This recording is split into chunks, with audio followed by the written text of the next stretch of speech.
Olá pessoal, sejam bem-vindos a mais um podcast Fala Mirim.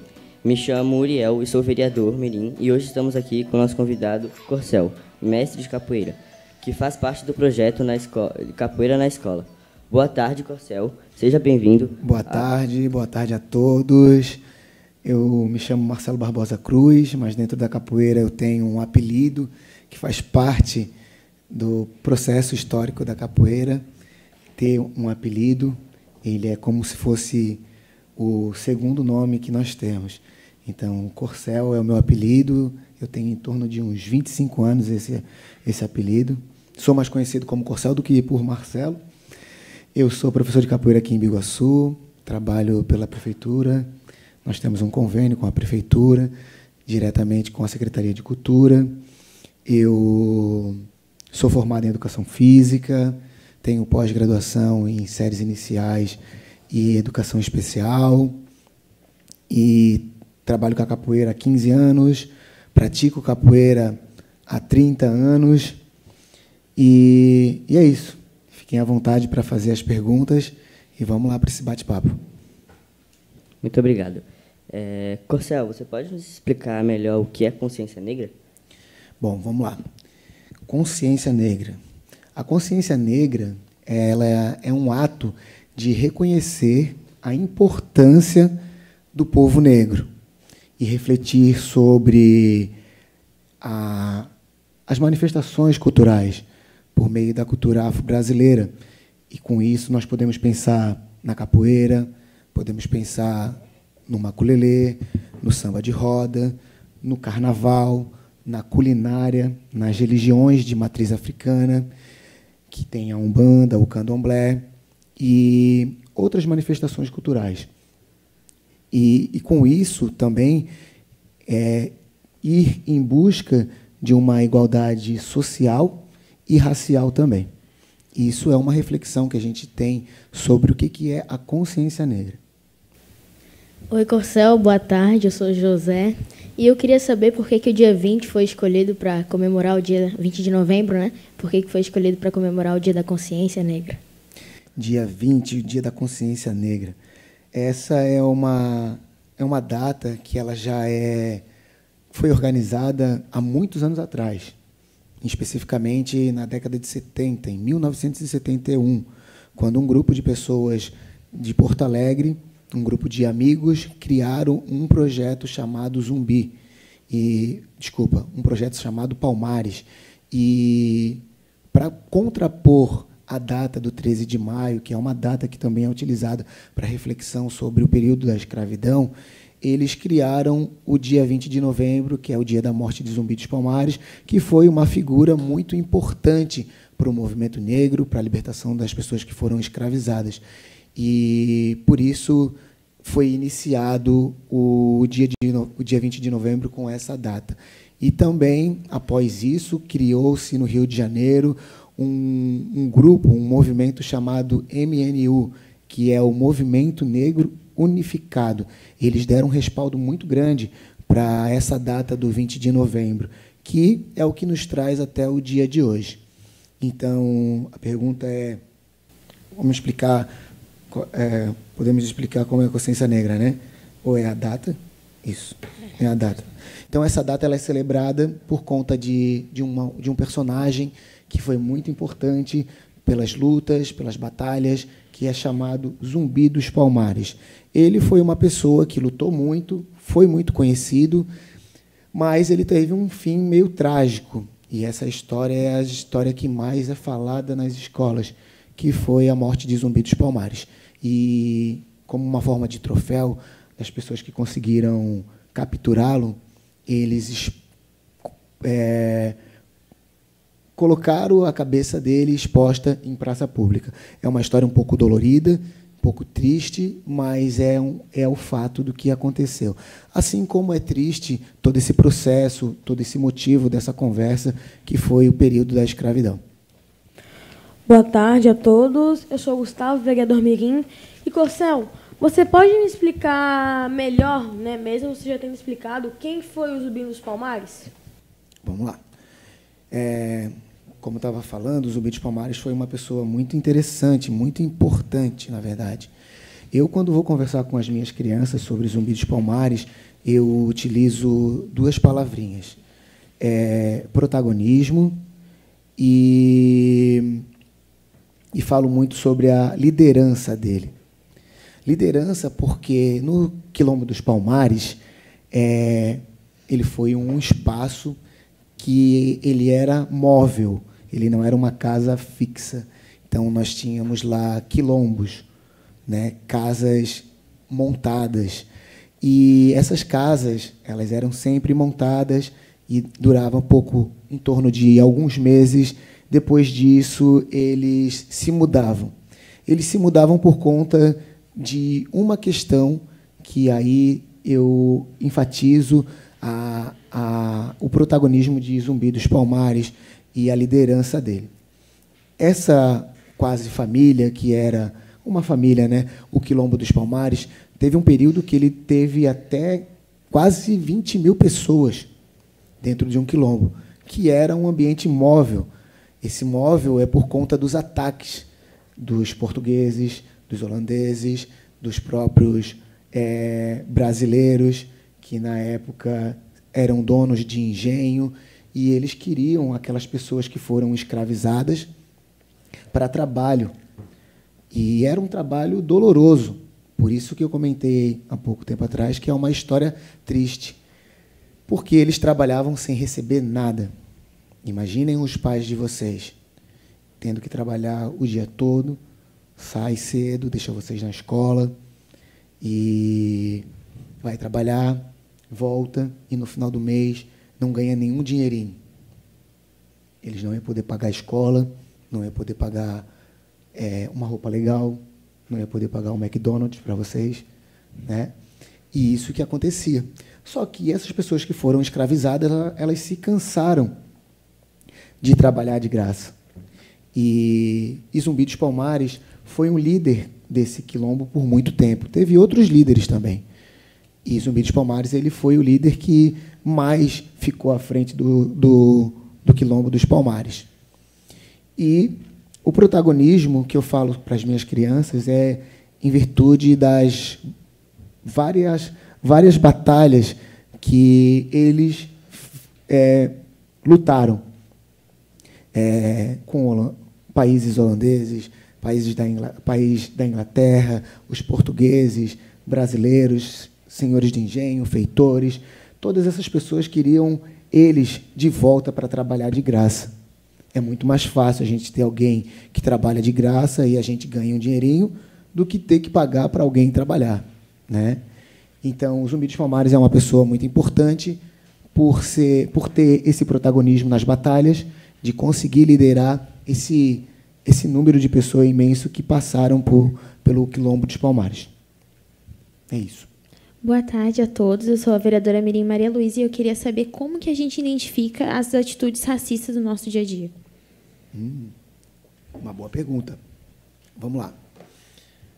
Se a gente parar para pensar nessa historinha que nós estávamos conversando agora sobre Zumbi dos Palmares, protagonismo, liderança, todas essas pessoas que estavam buscando o Zumbi dos Palmares e todo o pessoal que vivia no Quilombo dos Palmares, essas pessoas elas eram brancas. O racismo, para a gente tentar identificar, ele está relacionado a uma questão social e uma questão econômica. E, na maioria das vezes, como vocês podem ver hoje em dia, nos estádios de futebol que vem passando pela televisão, recentemente aconteceu um ato de racismo com... Como é que é o nome daquele jogador mesmo? É o Vinícius Júnior? Vinícius Júnior. Está sabendo, né? E não foi só uma vez. Todo aquele processo de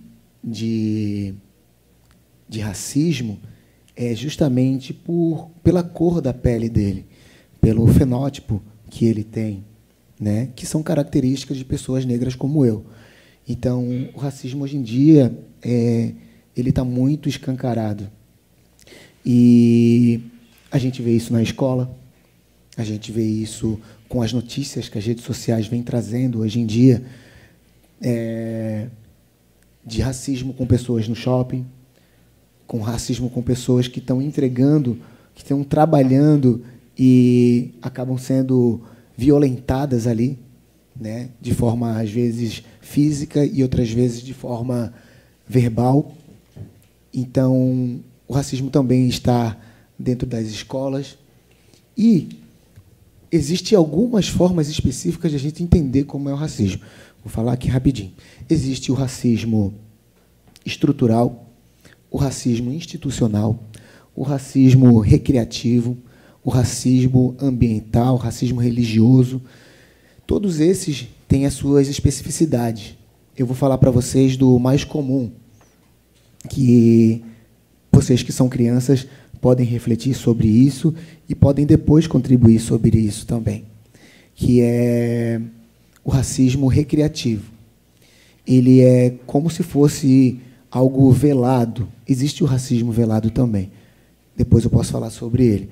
Mas o racismo recreativo é aquele racismo que a gente xinga o amiguinho de macaco, que a gente fala do cabelo do amiguinho, que a gente fala do nariz do amiguinho, que a gente associa animais com a cor da pele do amiguinho. Então, essas são as formas de racismo recreativo, que está muito próximo de vocês, porque dentro da escola isso acontece muito, né? E não só dentro da escola. Quem aqui joga videogame? Hoje pela manhã... Joga videogame também? Hoje pela manhã eu estava conversando com a mãe de um aluninho e ela falou que o aluninho dele... Roblox é o nome do jogo? Roblox. Roblox? Roblox. Como? Roblox. Roblox. Eu só sei jogar Street Fighter, Mortal Kombat, Mario Só jogos raiz, só. e só não joga o quê? Só jogo raiz, só. É porque é da minha época, né? Eu tô com É os melhores 19 que anos. Então, 19 anos... tô com 19 anos. Superstar Soccer, conhece? Quê? Superstar Soccer. Não, esse não. É como se fosse o FIFA de hoje. E essa mamãe me falou assim, que eu não sei direito, porque eu não sei como é que funciona no jogo de hoje, né? Foi clonado, eu acho, a conta dele, e ele foi denunciado. Então, ele teve alguns dias que ele não pôde jogar. É isso que acontece? É isso. E aí, ele foi denunciado por racismo. Só que, quando foram ali apresentar a conta dele, é uma conta, né, que se tem, né? Quando foram denunciar e falar a conta dele, quer dizer, uma conta, botaram a conta dele enganado. Então, ele perdeu uns dias, semanas, eu acho, que é a punição que tem ali do jogo, que eu não sei como é que funciona, porque dentro do jogo, nesse diálogo de vocês, nessa conversa que acontece nesse jogo online, né? Uma pessoa, que não foi ele, xingou uma outra pessoa de macaco, falou do cabelo da pessoa e agrediu essa pessoa de várias formas, até chegar a falar da mãe da pessoa. Então, o racismo ele está em tudo quanto é lugar. Ele está no campo de futebol, a gente consegue identificar ele no campo de futebol, né? Ele me falou agora sobre o Vinícius Júnior. A gente vê as mídias hoje em dia mostrando que no shopping a gente vê muitos atos de racismo dentro da escola, que para mim é o lugar mais violento que se tem. E hoje eu fiquei sabendo que dentro desses jogos virtuais também acontece isso. Então a gente pode identificar o racismo por várias formas. E o que podemos ou devemos fazer quando a gente presencia, vê algo assim, um ato de racismo? Vou falar de uma forma mais prática para vocês. Se hoje, vou fazer uma pergunta, tá? Tu vê alguma pessoa na escola xingando um amiguinho teu de macaco, o que tu faria? Ia lá e perguntar o porquê, né? E falar que isso não se faz porque é um ato de racismo, você não deve julgar ou chamar alguém só por causa de sua cor de pele. Ótimo. E tu? Eu acho que eu falava para a professora, coordenação, alguma coisa assim. E tu? Eu acho que eu falaria que é errado fazer e que pode ser considerado até crime e é crime, né? Ótimo.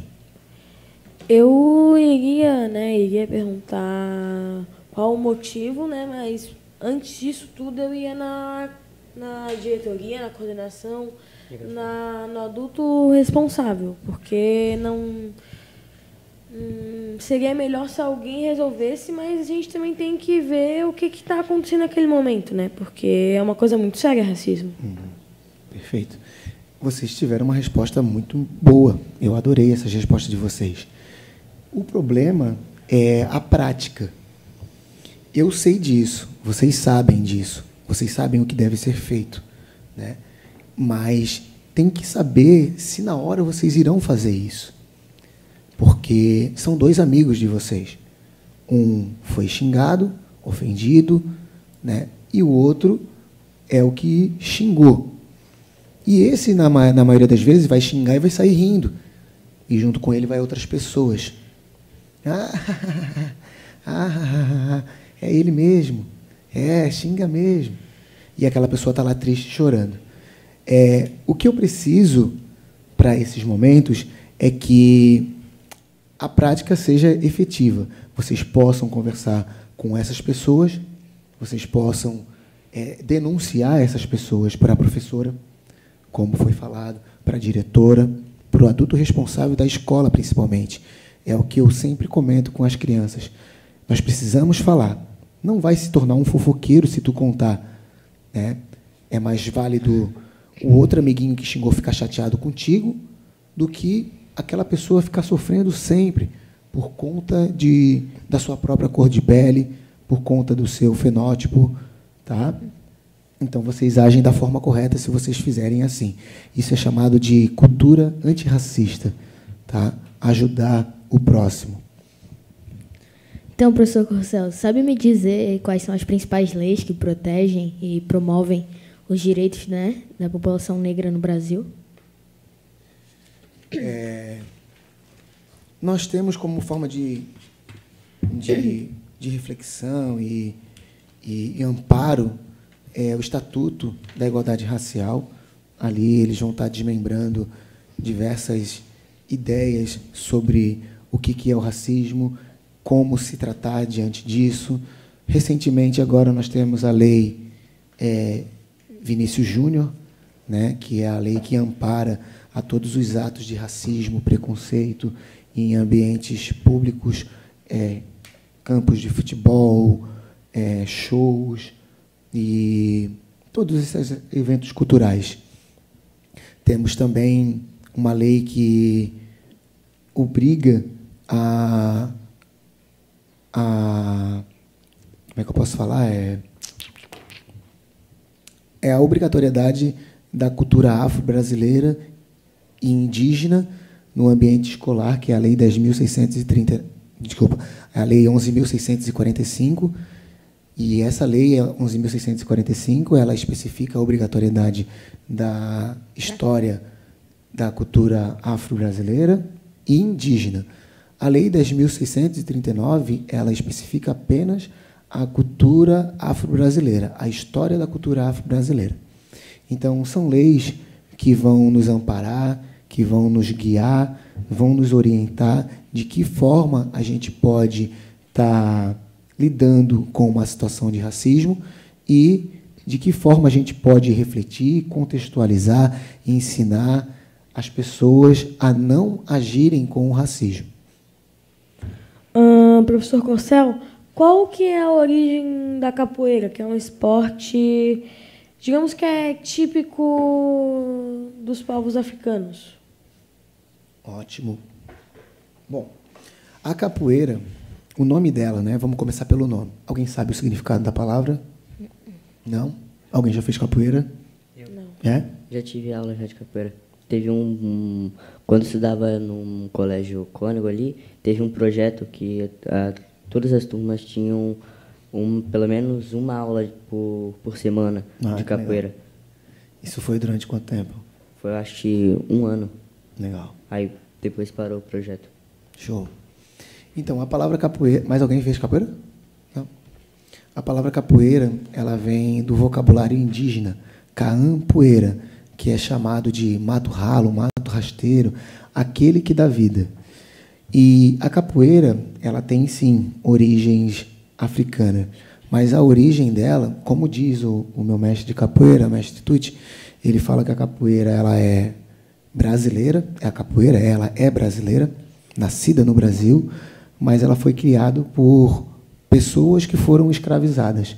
Então, os pais dela, que moravam no continente africano, em algum dos países do continente africano, que vieram para o Brasil, né, a força para ser escravizados, como uma forma de libertação de todos aqueles maltratos que a gente estava conversando ali, que Zumbi dos Palmares ajudava a fugir as pessoas.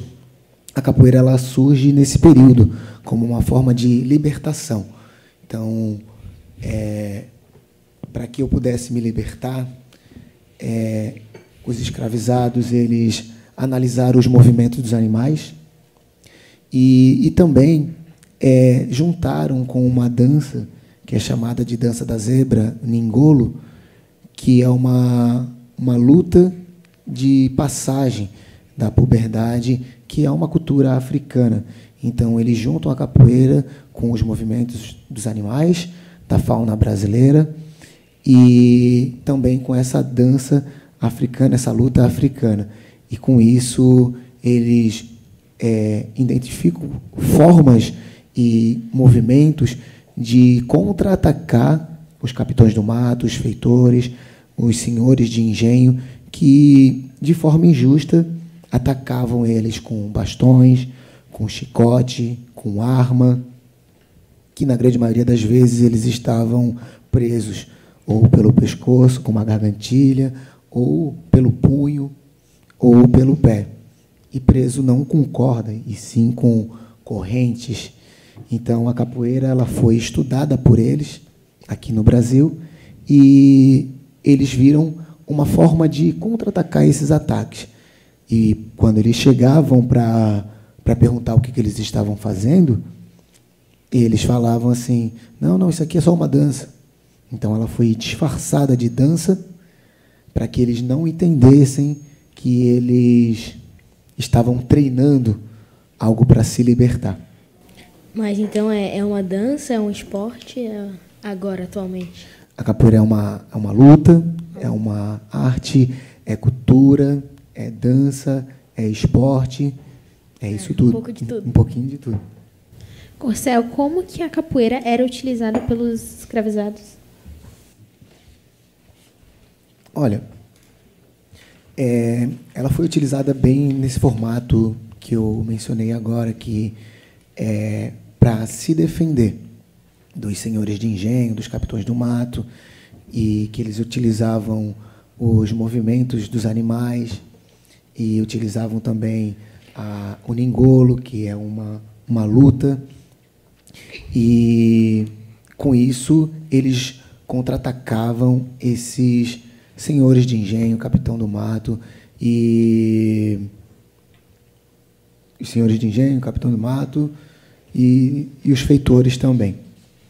E eles utilizavam isso nesse período da escravidão e pós-escravidão também. E, durante muito tempo, que essa luta foi vista como uma ameaça, ela passou a ser proibida. Então, quem fosse visto praticando capoeira, ou tocando berimbau, cantando música, ou que até mesmo não estivesse fazendo nada, essa pessoa ela era presa. E a prisão ela era de 2 a 6 meses. Mas o mais interessante dessa prisão é que... Alguém aqui já foi viajar para Fernando de Noronha? Não? Mas vocês conhecem que é um lugar bonito? Sim. E, salvo engano, é um dos lugares mais caros do Brasil. E, na época do pós-abolição, as pessoas que eram presas, elas iam justamente para a ilha de Fernando de Noronha, o local que hoje muitas pessoas passam as suas férias. É isso. E como a capoeira ajuda a gente a se conectar com a cultura e a história do povo negro?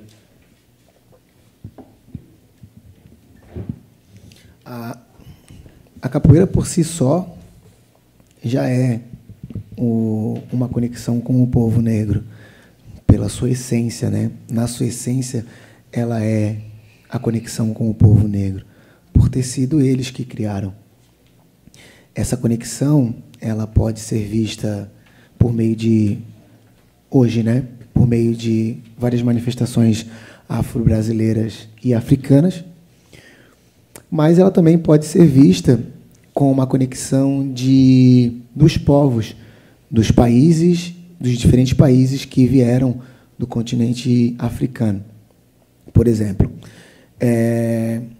o Brasil foi o país que mais recebeu pessoas escravizadas no mundo inteiro. O Porto do Rio de Janeiro foi o porto que mais recebeu pessoas no mundo inteiro. E depois veio o porto de Salvador ou Recife, se eu não me engano. Num lado de porcentagem, meio a meio, o Brasil recebeu em torno de 55% de pessoas que saíram para ser escravizadas do continente africano. Desse continente vieram pessoas do país de Angola, de Nigéria, de Congo, e vários outros países ali do continente africano. E o país de Angola foi o país que mais recebemos pessoas escravizadas aqui no Brasil. Deixa eu só voltar aqui para a pergunta, que eu me perdi, eu acho. Qual que era a pergunta? Era como a capoeira ajuda a gente a se conectar. Entendi. Então, essa conexão, ela pode ser por conta desses países, né?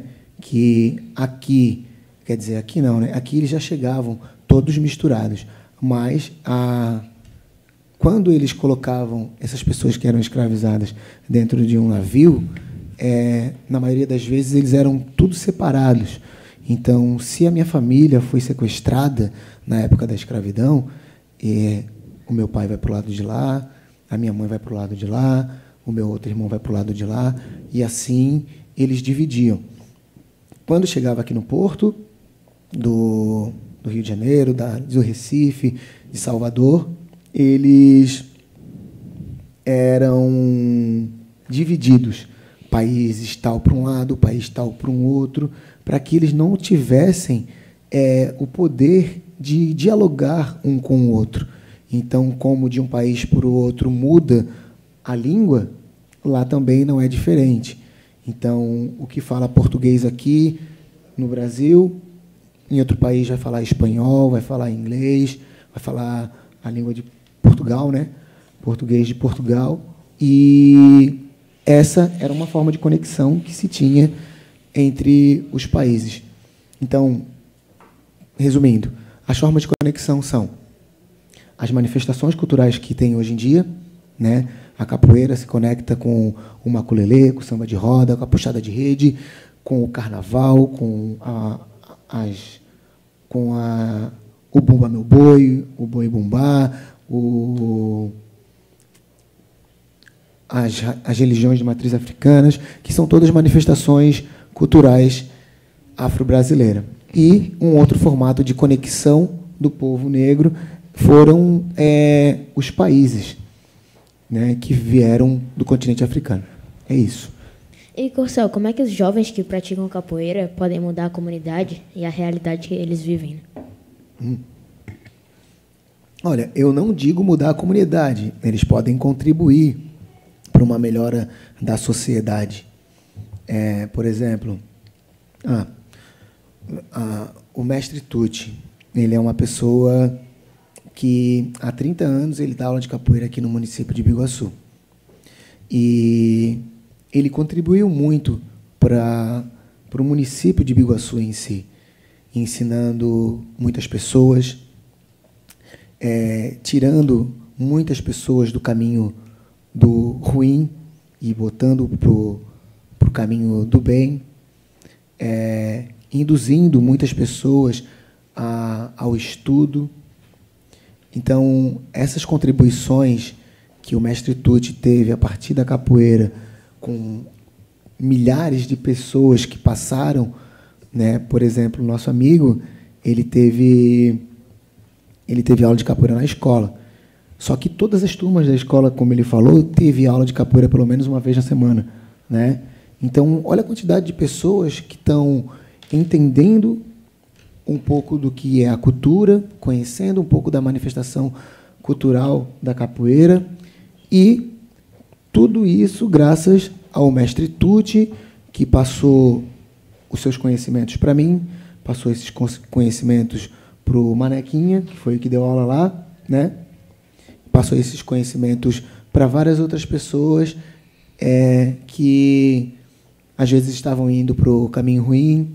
Ele assim, não, vem fazer capoeira, eu posso te ensinar isso, isso, isso, isso. E aí ele contribuía dessas formas, né, com as pessoas. Eu acho que é uma forma mais de contribuição social.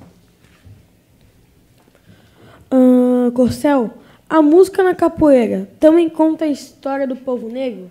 Qual é a sua favorita?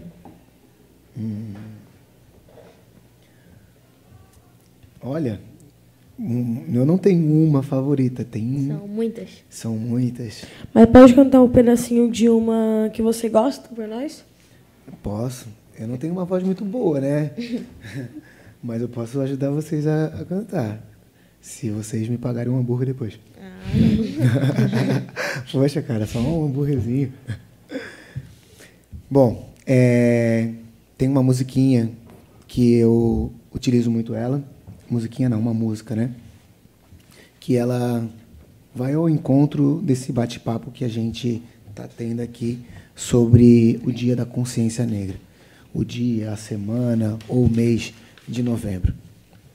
Que é um mês que a gente precisa trabalhar a cultura do povo negro, sim, mas, assim como eu tinha comentado sobre a Lei 10.639, que obriga a história da cultura afro-brasileira no ambiente escolar, a gente precisa trabalhar essa matéria durante o ano todo, não apenas no Dia da Consciência Negra, que é o dia 20 de novembro, não apenas na Semana da Consciência Negra ou no mês de novembro.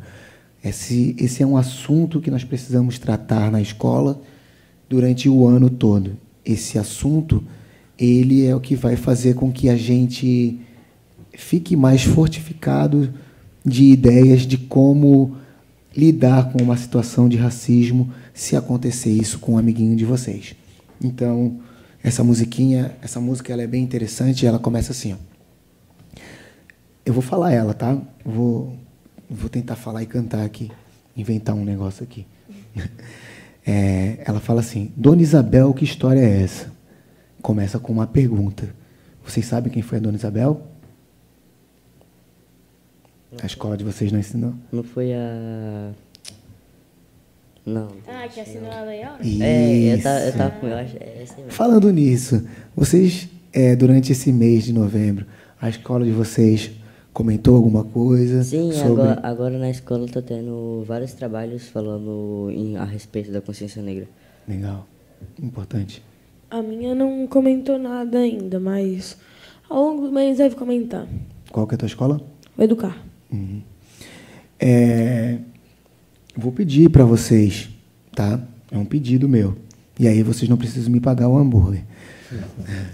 Conversem com os professores de vocês, né? Já que a tua escola já está trabalhando agora, fala para ela assim, ó, esse assunto é muito interessante. Nós tivemos uma conversa lá no Fala Mirim e o professor Corcel falou sobre vários assuntos e uma das coisas que ele comentou com a gente e pediu para a gente para que esse assunto não seja falado só apenas no mês de novembro ou na Semana da Consciência Negra ou no dia 20 de novembro. Tá? Esse é o meu pedido para vocês. Combinado? Pode ser? Vocês vão conseguir conversar com os professores de vocês? Com certeza. Se lá no Colégio Educar as professoras não trabalharam sobre essa temática ainda, levanta a mãozinha e fala, professora, nós não vamos trabalhar nada a respeito da consciência negra? Tá bom? E aí a música começa com uma pergunta. Dona Isabel, que história é essa? E ela repete: Dona Isabel, que história é essa? De ter feito a abolição, de ser uma princesa boazinha que libertou a escravidão. Eu estou cansado de conversa, eu estou cansado de ilusão. Que libertou a escravidão, se a gente parar para pensar na história de Zumbi dos Palmares, quem contribuiu para a libertação dos escravos, das pessoas que foram escravizadas, foi Zumbi dos Palmares, Gangazumba e vários outros líderes do Quilombo dos Palmares. E não foi ela, porque ela só utilizou essa canetinha aqui e assinou. E ficou super famosa por isso. Mas ela não lutou contra um monte de pessoas com arma, com cachorro, com cacetete, bomba e um monte de coisa, só para capturar as pessoas para elas trabalharem de graça. E por isso que a música fala: eu estou cansado de conversa, eu estou cansado de ilusão. Essa história toda se fez com sangue, né? Tomar tiro, apanhar, ser trancado, enforcado. A abolição se fez com sangue que inundou esse país, que o negro transformou em luta, cansado de ser infeliz. A abolição se fez bem antes, ainda por se fazer agora. Sim, com a verdade da favela e não com a mentira da escola, porque a escola ainda exalta a figura da princesa Isabel. E essa data do 13 de maio, por isso que aquelas pessoas que eu comentei, que eram lá do Rio Grande do Sul, que em 1971 criaram um grupo chamado Palmares, e nesse grupo tinha um poeta lá chamado Oliveira Silveira, com seus amigos, eles criaram o Dia da Consciência Negra para contrapor essa data que essa música relata essa história.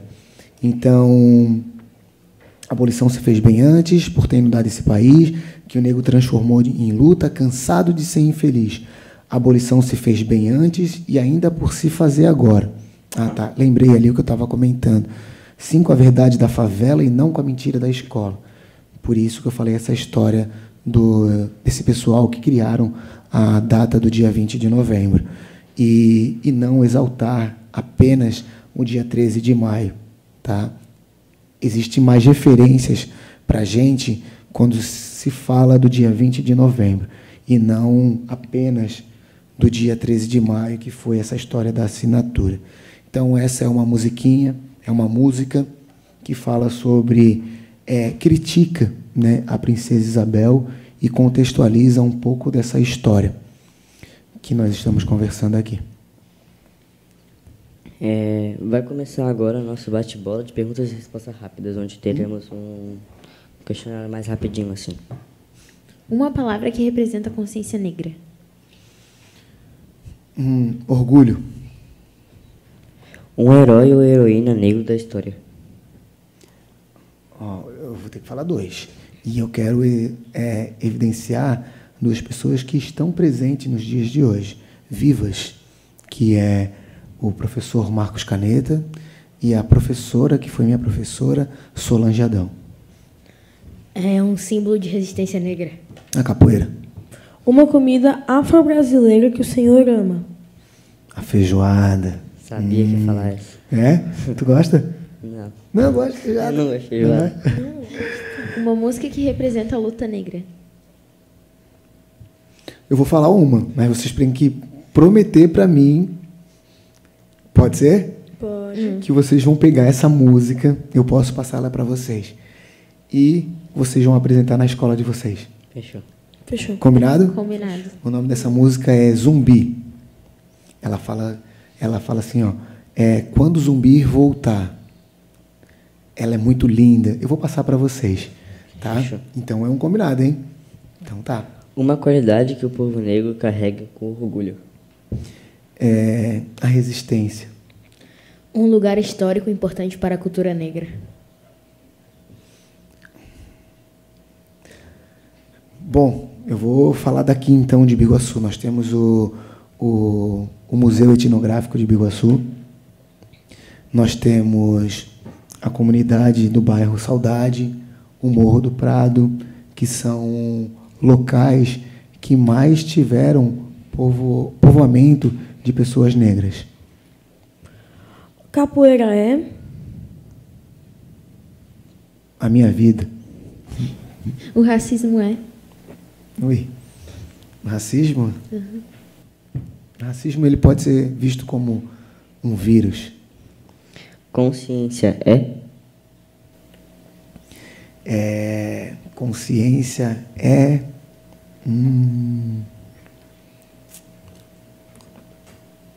vocês me pegaram agora.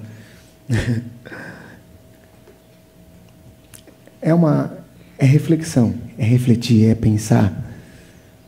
Pode ser isso? Pode. Claro. Será que pode? Ser Vou pensar em ne- alguma coisa aqui. Pode continuar. Ser negro é?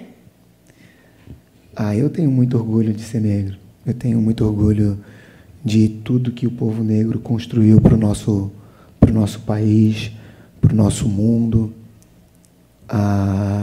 O que o povo negro é no continente africano. As criações que nós temos hoje em dia por meio do povo negro africano. Nós temos um dos lugares mais lindos para mim são as pirâmides do Egito. Então é uma questão de orgulho. Uma inspiração do dia a dia? O meu mestre de capoeira, mestre Tuti. Uma criança negra que você admira? Eu tenho uma aluna, tem um cabelão lindão, e é a minha aluna Júlia. Uma palavra para o futuro. Esperança, O que não pode faltar numa roda de capoeira? respeito e muita energia. Um sonho que o Senhor tem para as próximas gerações? Que possam viver em um país menos preconceituoso, Igualitário. né? Sem racismo, sem homofobia, que respeite a todos. Corcel, a gente já está finalizando nosso podcast. E queria saber qual a mensagem que você deixa para os jovens no podcast de hoje. Mensagem. Uma mensagenzinha. Olha, eu não fiquei satisfeito com a minha resposta ali da consciência, mas vamos lá. Eu peço para que, como nós estamos falando sobre a consciência negra, que essa cultura antirracista se desenvolva dentro da escola, que vocês possam conversar mais sobre isso, dialogar mais sobre isso e praticar essa cultura antirracista, que foi aquele papo que nós tivemos ali, que se uma pessoa for ofendida, o que vocês podem fazer. E também sugiro para que vocês e as próximas gerações possam estar sempre envolvidos em algum ambiente cultural. Só a cultura tem o poder de mostrar a essência do que é o nosso dia a dia, do que é o nosso cotidiano. Então, a capoeira está aí. Nós temos outras manifestações culturais que podem contribuir para que vocês entendam um pouco da cultura, que é a cultura do país de vocês. É isso que eu tenho para vocês. Então, estamos encerrando mais um podcast, mais um episódio do Fala Mirim. É o último ano. A gente, em nome da Câmara Mirim, gostaria de agradecer a tua presença. É o último podcast do ano? O último podcast do ano. Que show. Um tema mais que importante. Então, a gente gostaria de agradecer a tua presença, tua fala, teu conhecimento, de passar para a gente. Pode ter certeza que a gente vai fazer isso presente na nossa escola também. Uau, gostei disso aí, Então, nos acompanhe, fique ligado nos próximos episódios. Agora é só ano que vem. Mas, então, finalizando com chave de ouro. Então a gente agradece o mestre Corcel e fiquem ligados nos próximos episódios. Show.